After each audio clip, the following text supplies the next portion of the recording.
Hello, welcome to AT&T ThreatTraq for June 10th, 2014. This program provides network security highlights, discussion, and countermeasures for cyber threats. Today I'm joined by John Hogoboom. And John, what do you say? APT up, down? Well, I think we're doing a better job at picking it up in general, but from that we are seeing a little bit of an uptrend, and I think Matt's got a story to talk about some APT stuff this week also. And also joined by Matt Kaiser. Matt, regular on the program.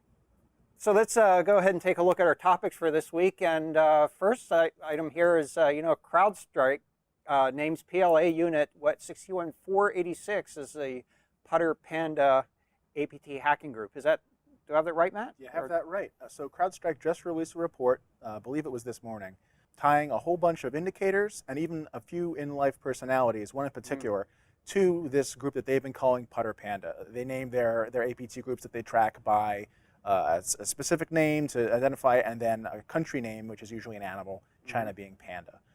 It's interesting, they actually track this one actor, CPYY, who has a couple other handles. They track photos that he's posted online, tie it to domains he's registered that were used as part of the campaign. This whole campaign was targeting mostly like aerospace companies. Again, the usual kind of intellectual property theft. So there's a little bit of overlap with the infrastructure, apparently, with other groups that are known that they call Comment Panda, which we would call Comment Crew or APT1. There's another one, Vixen Panda, which I wasn't familiar with, but by the name I'm assuming it's another Chinese group. I think the big thrust of this report is that they're pretty much putting another nail in the coffin that says this is actually happening. It's not just some sort of fiction. It's not someone trying to grasp at straws to find attribution. They seem to be pretty sure that it's this individual and it's this branch of the PLA. Right. So there are a variety of activities going on. They seem to have some, sort of focus in terms of direction or objectives. I think I read something recently about allegedly hacking into satellite command and control structure for the last several years, in fact. And not a topic we're addressing directly here today, but lots of different activities going on, and it's just a matter of trying to get a handle on what's going on. And the more information that's shared, obviously, the better off the public and certainly organizations that are trying to protect themselves are going to be. So I guess what I would encourage is go out, get access to these reports, take a close look at them, and be as well informed as possible, right?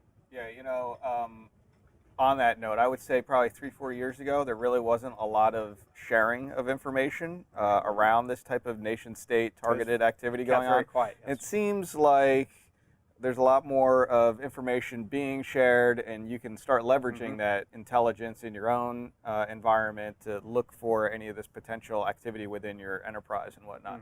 So like you said, definitely check it out and see if you have any indications of this activity occurring in your network. And it also seems to me from, we mentioned a lot of these different groups here, that there's definitely several fragments of them, and certain ones seem to be targeted at certain sectors more. You have ones that target energy sectors like oil and gas. You've got ones that are targeting aerospace and defense industrial base types of things. So it's interesting that they kind of seem to be tasked for certain sectors of the, Absolutely. And different levels of sophistication as well, right? So they seem to use different tool sets, although some tool sets overlap, but then there's some uniqueness in their tool sets and their TTPs that they use. So that's the tools, techniques, and procedures. Is that right? Yeah. Common term used in the in sort of the government speak, but not so often in the public space. Okay. So let's go ahead and take a look at the next topic here. And I guess, we're always concerned about the Internet of Things, but you don't necessarily have to be connected to the Internet. Is that right, Matt? That's correct. So a couple of researchers recently released a paper on it's a protocol or a standard called HbbTV, and pardon me for looking at my notes because this is always a long one, Hybrid Broadcast Broadband Television. So it's a standard for pushing web content, basically, through a broadcast signal. And it can be done in two ways. One, which is it just includes a link, and then if the TV is connected to the internet, it can go and retrieve that by itself, or the content can be pushed over the airwaves. Now, it's that second case that we're worried about here. The problem is that when you're usually connecting to a web server on the internet, there's something called same origin policy. And same origin policy is basically a way for a browser to treat information separately for different sites that you're visiting. So if I'm at Facebook over here and I'm over at some other site, that other site, because it's not under Facebook.com, it can't read anything that I'm doing with Facebook. It can't see the username and password I'm entering. It can't read my cookie, my session, any of that. But that's done because you know the individual servers. With HbbTV, the same origin policy doesn't exist because there's no IP address, there's no domain names, there's no way of saying this is who I am. In fact, the standard actually says, if you're going to do something like this, you need an origin, just say what your origin is. So anyone who's sending traffic over the airwaves can say, my origin is facebook.com. Mm-hmm. And you see where the problem is. There's no way to validate that. You really need a two-way exchange in order to really validate who you're talking to. Exactly. So they're calling this the red button attack, which is because a lot of CVs, if you have a remote that has a red button, that's usually your internet functions. And the idea is that since you can define your own origin and inject your own content over the airwaves, you can steal things that are happening on other people's machines, other people's smart TV sets. To be fair, some TVs have two different browser instances running. So if I have one browser instance for my Facebook application on my television and one for HbbTV content, those are hopefully separated enough that it's not a problem. But that's an implementation detail that you'd have to know for each manufacturer. Right. I can't help it to get overly simplistic about this, but this kind of reminds me of way back in basic computing, where they talk about the von Neumann model and they make a clear separation of data from software. And now we've blurred the things together, and so we have all these little problems that pop up because of that. And what you'd really like to be able to do is, kind of separate. I think we're beyond that point. The ship has sailed, but ultimately, I can't help but go back and reflect on, gee, if we had only kept that fundamental principle in place. It's funny because a lot of these problems that we're seeing on the smart TV space because of this attack are things that have already been solved for years in the web space. Right. It's just that we don't have that key piece, that same origin policy, that makes it much more difficult. Right. So go ahead, I was going to say, is this? I'm not familiar with this protocol, but is it supported by most smart TVs, or is it? From what I've heard, it has a lot more traction in Europe. I don't know any specific manufacturers that support it, but I hear it is more popular there than it is in the US. And do you need to have some proximity to the TV in order to inject this? Because it's an over-there kind of protocol, right? So the attack model that they presented in the paper suggests that the attacker would have some sort of malicious antenna in the nearby area, and you'd get it directly over the air, so they're broadcasting and your TV's picking it right up. That makes a little more sense. Some people have suggested that you may be able to get that content in an earlier stage, maybe at a microwave link between the content provider and, say, your cable company, or anywhere along that delivery path. It really matters, I think, where that HbbTV extra data is being added along that path. You'd have to modify it, past that point. Otherwise, there's no point in doing it. Yeah. Reminds me of a Batman movie where the Penguin basically sequesters the airwaves and takes over all the transmissions. Okay, I digress. Okay, I saw it too. So let's go ahead and take a look at the next topic here. And this is this debate about, is it the people or is it the information technology that's the problem, right? Right. So the NextGov people put out an article kind of covering a security conference that Stephen Chabinsky from CrowdStrike, we actually just talked about CrowdStrike, they put out the APT report. This was a keynote speech that he gave at the Akamai Government Forum. And he was kind of talking about how cybersecurity should not be treated as just a problem for your IT departments to deal with. But he also kind of painted a very doom and gloom kind of perspective of, in the future here, we're going to start seeing the ability to pop in an audio CD into a car, and it's going to install malware that could compromise the acceleration, the braking, things like that. You could technically maybe affect insulin pumps and pacemakers, things like that. Actually, I have a story on the pacemaker part.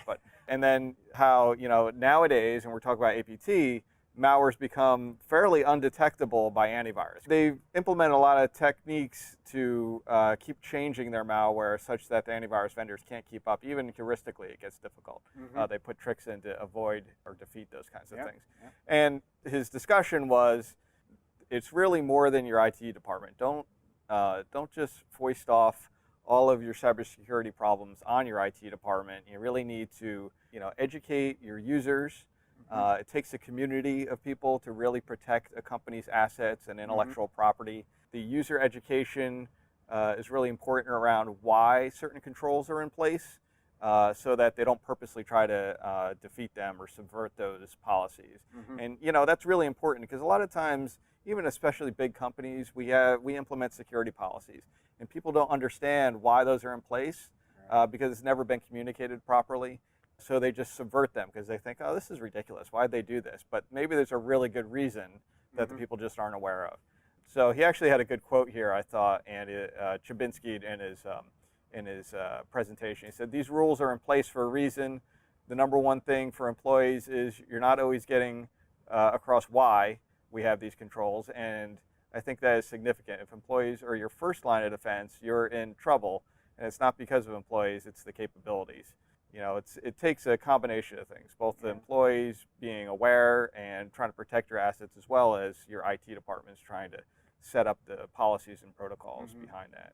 So let's dig into this a little bit more here. And I mean, first of all, my personal impression was that this was really a doom and gloom story that this guy was telling.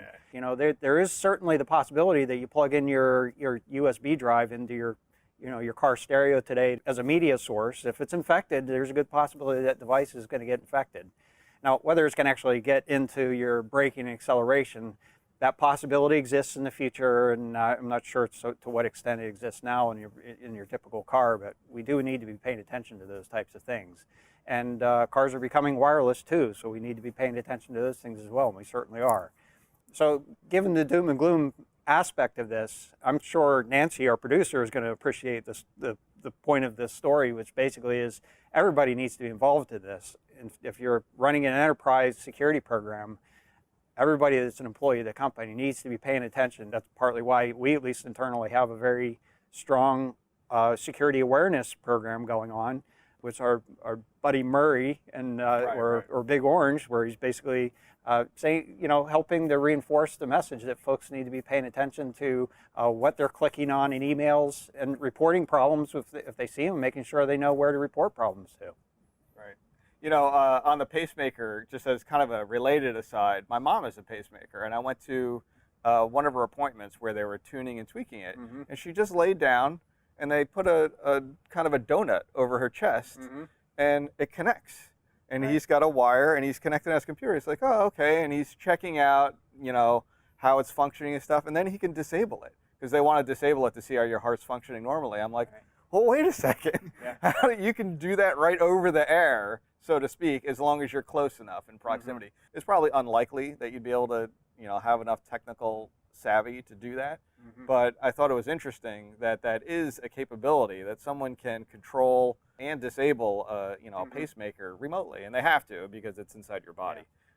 But interesting little aside that I learned a lot about that during that doctor's visit with her. Yeah, well, and actually, in fact, I think we covered it in this program some time ago. I think it was actually a couple of years ago, sort of the infancy of this program, I suppose.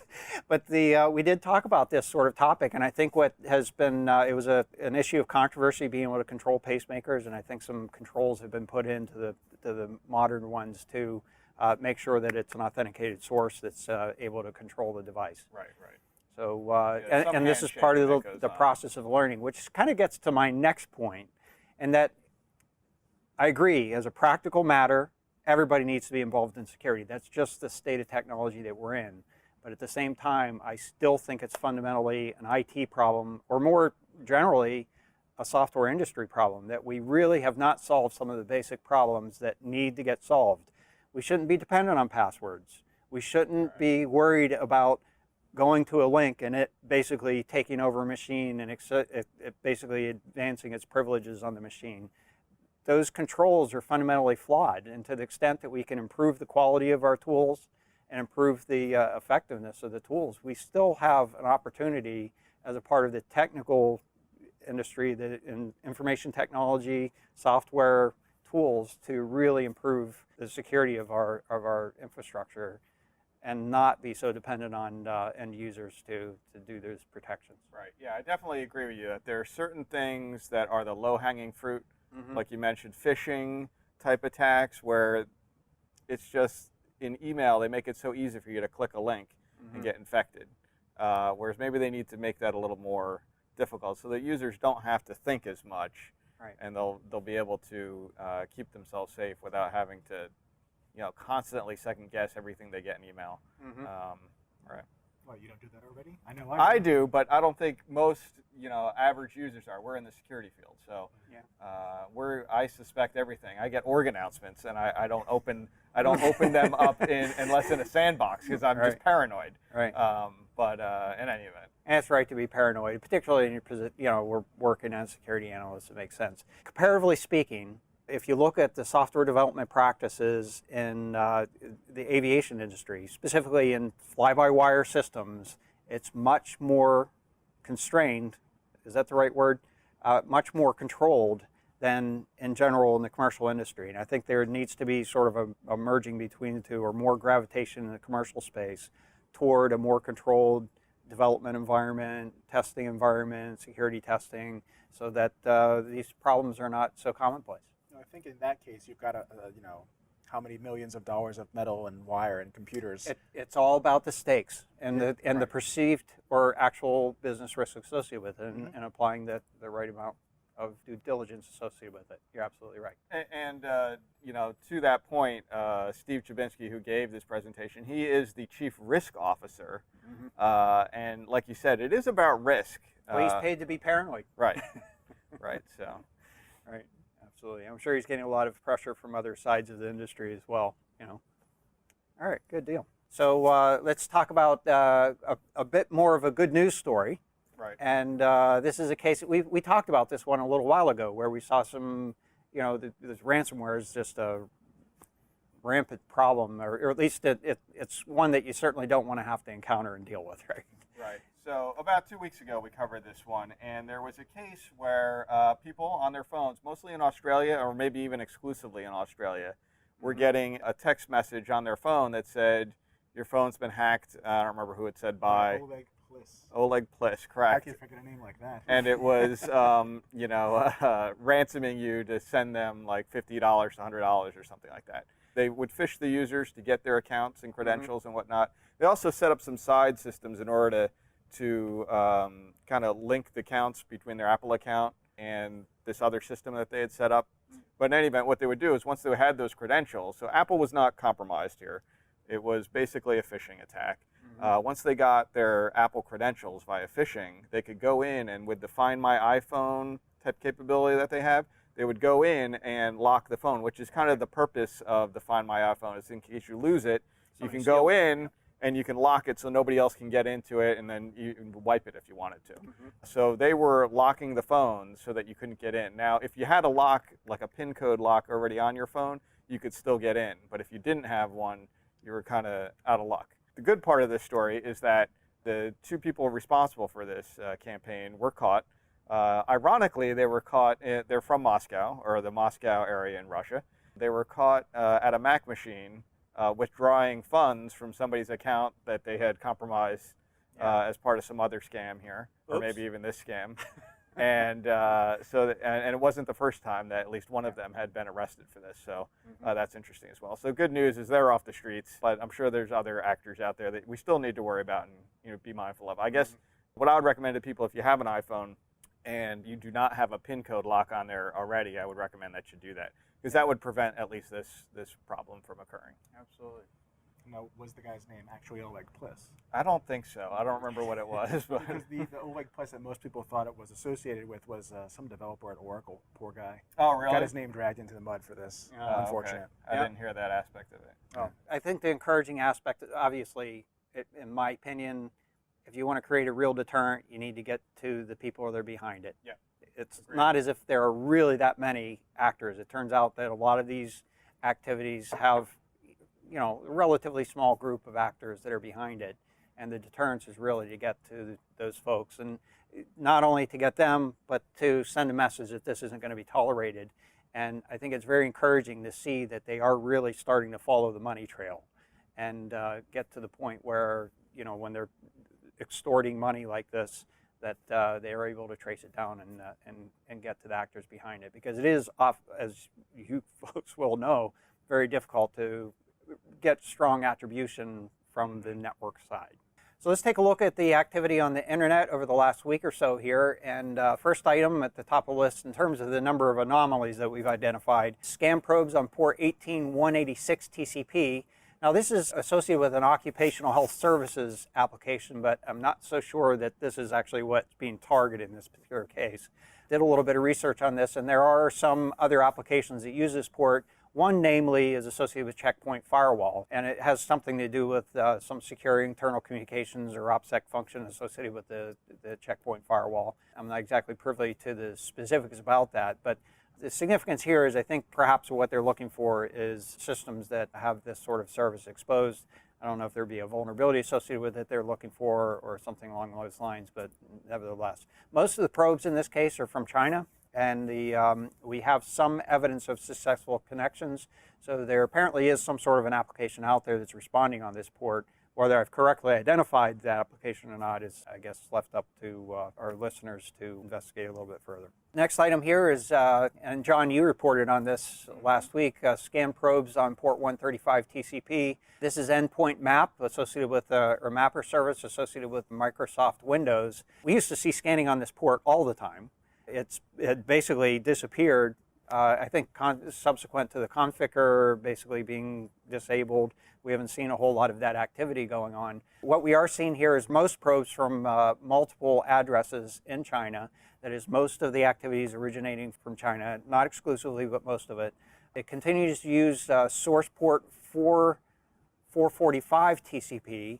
That's 4,445 TCP, which is I'm not sure that's really associated with any specific application, but it could be just a source port to make the scanning process more efficient. There is some potential relationship to the probes that we just talked about here on 18.186 TCP, but that's only, that could be a sort of a circumstantial indication that we've seen so far. But so yeah, I was looking at some of this traffic actually, and for the 135 TCP, and like you said, they're using a static source port 445 TCP to scan, and when they get a connection, they'll make another connection with a different, it's a real connection. The source port's ephemeral, and they're making a connection, a DCE RPC connection, trying to authenticate as an administrator.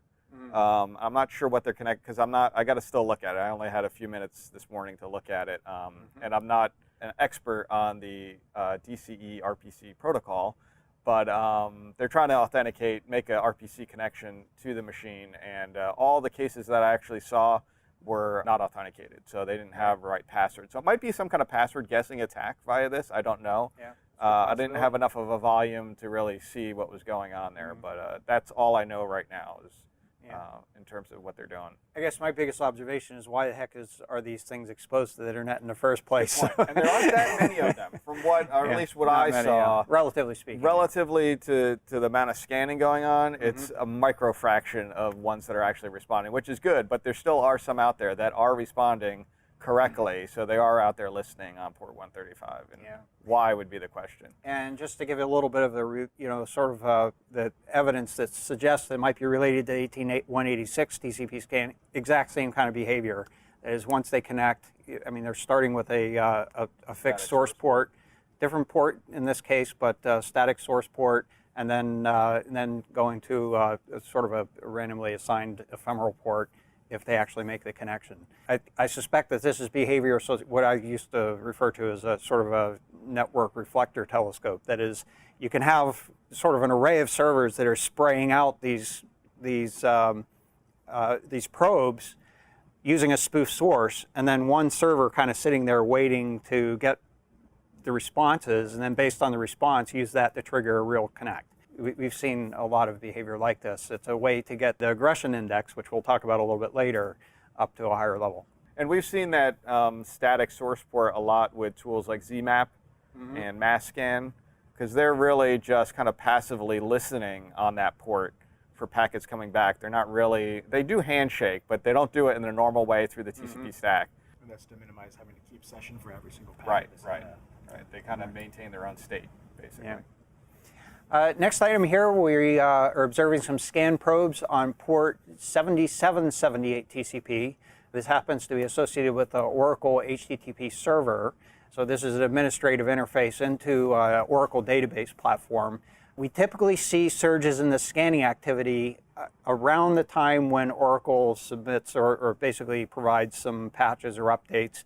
in which case they're generally identifying information about those patches, which generally is indicating some vulnerabilities that have been discovered and subsequently patched. This is a fairly regular activity. Most of the probes in this case from China as well. Like I said, this seems to be a fairly regular routine, a quarterly routine that we've seen taking place. Now, if we take a look at the top 10 most probed ports, no real significant changes this week, where there is one port that has come up the most here. And I'm sort of stealing something that John introduced last week here, is how the relative rankings have changed over the last week. And the biggest change here is on port 443, that's come up 6 notches from where it was last week. But it's not unusual to see port 443 being the most probed port, or in the top 10 most probed ports. The 400-pound gorilla here is that port 135 TCP activity that we were talking about. It really does show up as a big portion of this, roughly a third of the total. And then that's followed by port 22 TCP, which we know to be associated with brute force password guessing attacks, 1433, which is Microsoft SQL database, and then port 23, that's Telnet, again, brute force password guessing attacks, followed by port 445, port 80, port 443, as we said, jumped up several notches from last week. Port 53 UDP, looking for those DNS servers, and then last but not least, port 3389 TCP, which is a remote desktop protocol. And I don't remember the last time that wasn't on the top 10 list. 5900 slipped down. We don't see, as speaking of remote desktop type things, a lot of times for a while there we were seeing 5900, Absolutely. which is VNC, similar type of protocol in our top 10, but I haven't seen it for the past few weeks or so. Well, it could be it's number 11 or 12. It's probably very close to the top 10. We just have to take a look at that. I thought it would be useful. We talked about the aggression index. This is in terms of probing activities, and this is basically looking at the number of probes relative to the number of sources that are doing the probing. So basically what it suggests is if you have fewer sources and more probes, you're going to have a higher aggression index. It's fairly typical. Let's take the port 53 UDP here. That's a fairly typical aggression index, around somewhere between 5 and 6. I think a couple of weeks ago we pointed out that port 22 is seeing some pretty strong regression. It's a little bit over 6, about 6.4.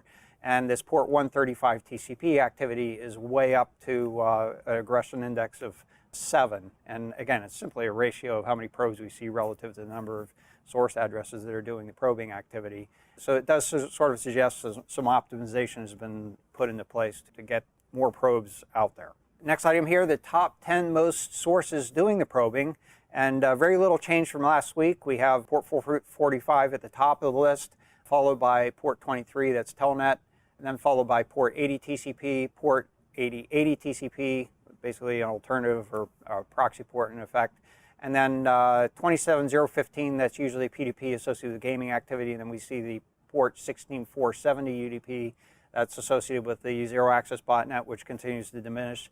And then last on this list is 17788 UDP.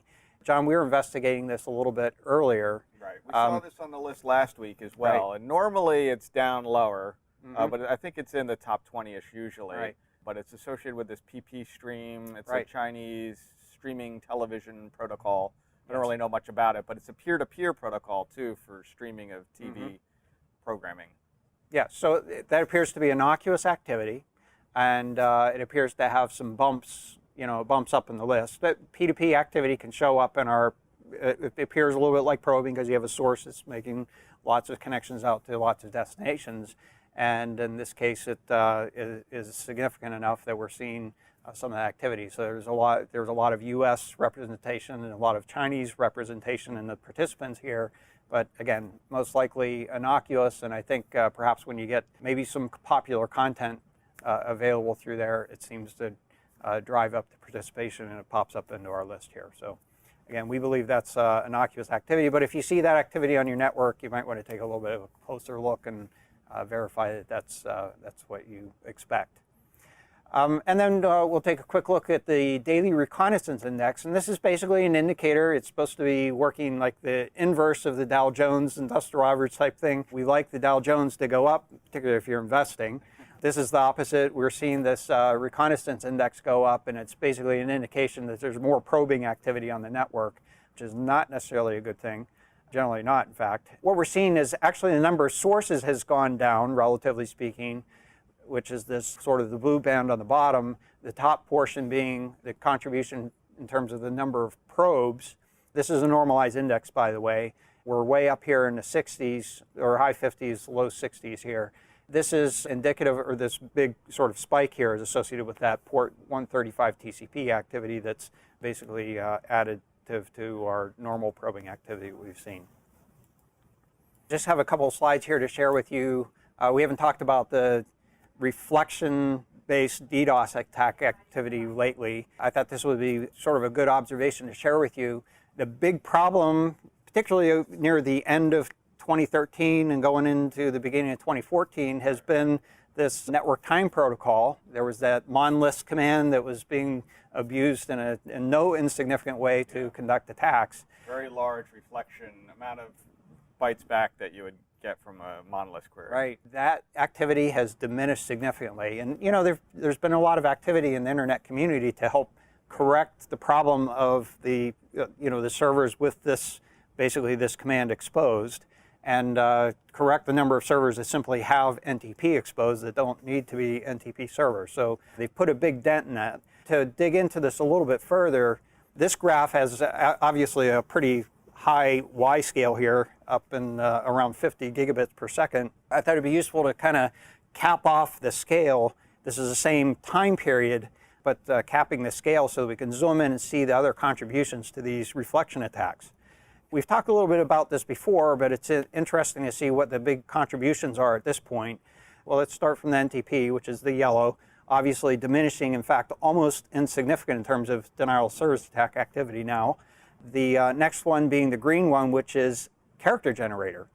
And really surprising. Surprising, but apparently true that most of these attacks are using character generator as the most significant contribution to these denial of service attacks now. So, I think this perhaps is just, there hasn't been enough attention given to this problem, and there are probably a lot of devices out there that are just answering to port 19, and when the NTP stuff kicked up, we were all kind of warning, like, hey, CareGen, we see a little bit of this kind of kicking up. It's definitely contributing to most of the activity at this point, so that's interesting. Yeah, and then that's followed by DNS activity that is using DNS for reflection attack activity. Now you can see this was back in February, DNS kind of peaked out, and then they basically steered away from that, went to using NTP as the preferred attack mode. It hasn't really picked up. There's been, there's a little spike or a surge in activity here, and there is a portion of this activity that's legitimate. There's some, legitimate DNS traffic in there. And then last but not least, perhaps, well, it is the least in this sense, but one that we want to be paying attention to, we basically hadn't seen much SNMP being used in denial of service attacks up until basically late March or so, or middle of March. And we've seen little attacks using that, and we've seen probing activity looking for those servers. But it certainly isn't any significance in terms of contribution relative to some of these others. So it's one we still want to keep an eye on, make sure that it doesn't turn into a big problem. So far, I'm going to hope that the reason we don't see a lot of SNMP is because people have been smart and they don't set their community name to public. Because that would be the best way to kind of defeat this without having to disable SNMP altogether. Yeah, well, there are two fundamental things here. I think, generally speaking, devices that have SNMP are better managed. Right. For the purpose of managing it. Whereas some of these other things like character generator, they're unmanaged devices, or somebody just sets up a Linux server, and I think in many cases it might be in fact just internet connected devices that they just haven't been well designed or implemented. Whereas the SNMP thing, not so many servers out there comparatively speaking, and there is that, getting to the community string that's associated with that device before you really can get a big response out of it. Right. And I'll stare into my crystal ball and say that there's one other that I'm worried about, and it's SSDP is another one that I don't remember exactly what that stands for, maybe Simple Service Discovery Protocol, but it's another one of these UDP protocols that can respond back with a decent sized packet. I don't think there's a lot of them out there, so that might help in terms of it not being well used, but we've definitely seen some of that activity. But it's probably not even on this chart yet. Well, we've seen a lot of probing activity for it, not a lot of attack activity associated with it. So we need to keep an eye on it and make sure it doesn't transition into the latter. Right. All right. So that's our show for today. If you'd like to get in touch with us, you can email us at threattrack@list.att.com. And just remember, it's THREATTRAQ is how you spell ThreatTraq in this case. You can follow us on Twitter and get notices of new episodes. Our handle is @ThreatTraq. The ThreatTraq video is available at att.com/ThreatTraq, and it's also available on the AT&T Tech channel, which is on YouTube. We have the AT&T Tech channel, att.com/ThreatTraq, and then also available on YouTube. There's also an audio-only version on iTunes. So I'd like to thank you for joining us today. Thank you, Matt. Thanks, John. Good conversations today. We'll be back next week with a new episode. And until then, keep your network safe.